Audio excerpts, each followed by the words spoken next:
My name is Eli Turner, and I believe that life doesn't always go the way we plan. Sometimes the road gets dark, sometimes you walk that road with no shoes. But if you keep walking, you just might find light. This is the story of how I fell broke and stood again. I used to sell portable water filters. I thought they would make people's lives easier and help me earn good money. But the truth was, no one wanted them. Every morning, I would carry one in a bag and knock on office doors. Hello, sir. Do you want clean water in seconds? Most people said no. Some didn't even look at me. I was falling behind my rent, my phone bill, and worse, my promises. Papa, my son Max said one night, can we go to the zoo this weekend? I smiled, but inside, I felt like crying. We'll see, buddy.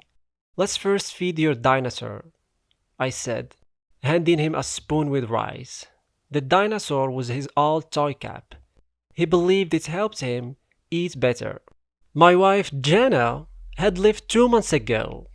She said she was tired of the struggle. I didn't blame her. Life had become heavy, but Max stayed with me. He was only 5 years old, full of questions and dreams. One night, I saw a man parking his car outside a tall building downtown. He wore a sharp suit and smiled like he owned the world. What do you do, sir? I asked. I'm a stock analyst, he said. Do you need a degree for that? He laughed. No, but you need to be good with numbers and work harder than anyone else. That night, I googled how to become a stock analyst. The next morning, I found out there was a free training internship at a big financial company, Harper and Blake Investments. But there was a problem. It was unpaid. I applied anyway. At the interview, I wore my only shirt, wrinkled and too small. I told them the truth. I don't have experience, but I will work harder than anyone else. The man looks at me. We only choose one intern from 20. It's unpaid. Are you still interested? Yes, sir, I am. They gave me a small test. I did my best. 2 weeks later, I got a call. You start Monday. I smiled, but my smile faded when I remembered I still had to pay rent and Max needed food. I tried to sell the last water filter before Monday. No one bought it. That night, the landlord knocked. Eli, this is your final notice. I just need one more week, I begged. He sighed. You have 2 days. I looked at Max, asleep on our old mattress. I had no savings, no food in the fridge. I took the water filter and sold it to a small clinic for half the price.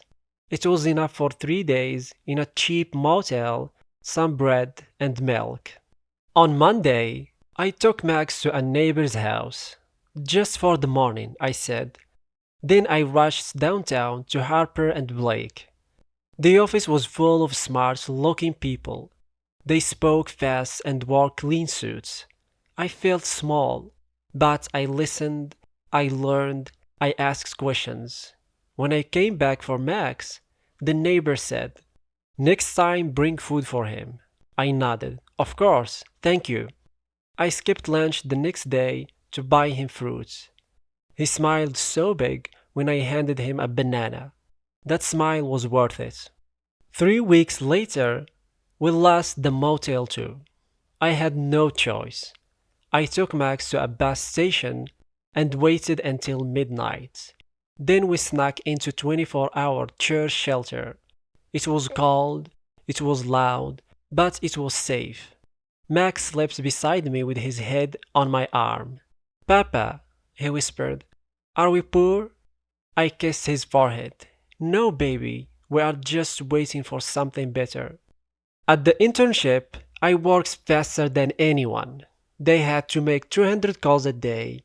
I made 300. I studied stock charts on my phone in the bathroom. I read books at night while Max slept. One afternoon, I got called into the supervisor's office. Eli, he said, you're doing well, but we need you to dress better. Clients notice. I nodded, but I had no money for new clothes. So I washed my shirts in the sink at the shelter. I dried it with a hair dryer in the church bathroom. One day, we got to the shelter late. It was full. Please, I begged the guard. It's just for my son. He shook his head. Try again tomorrow. That night, we slept in the train station bathroom. I held Max in my lap. I locked the door. I cried silently. Papa, why are you sad? I'm just tired, buddy. Sleep now. His small hand held mine. You're my superhero, he said softly. The internship was ending soon. Only one person would get hired. I pushed harder. I smiled through tired eyes. I made jokes on client calls. I stayed late. I never said no.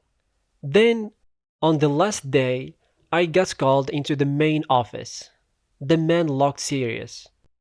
Eli, we want to offer you the position. For a moment, I didn't understand. You mean the job? Yes, you are starting next Monday. Full time, paid. I stood there frozen. Is that okay with you? I nodded, tears filling my eyes. Yes, sir. Thank you. Thank you so much. That night, I took Max to a small restaurant. We shared one plate of spaghetti. He smiled with sauce on his cheek. Did we win, Papa? Yes, I said. We won. The next week, I rented a tiny apartment. One room, one bed, but it was ours. I bought Max a toy truck. He hugged it like treasure. Years passed. I kept learning. I worked hard. I saved money. Later, I started my own small company, Turner Financial Advice. I hired 3 people, then 10. I made sure every intern got free lunch and clean clothes. One day, Max came to visit me at the office. He was taller now, in high school. This is where it all started, he asks. Yes, I smiled. Right here. You didn't give up, he said. No, because I had a reason not to. He nodded. You're still my superhero. If you are reading this and life feels heavy, I want to say this. Don't stop walking. You might cry, you might fall, you might sleep in places no one sees. But keep walking, because the climb is worth it. Tomorrow might be waiting at the top.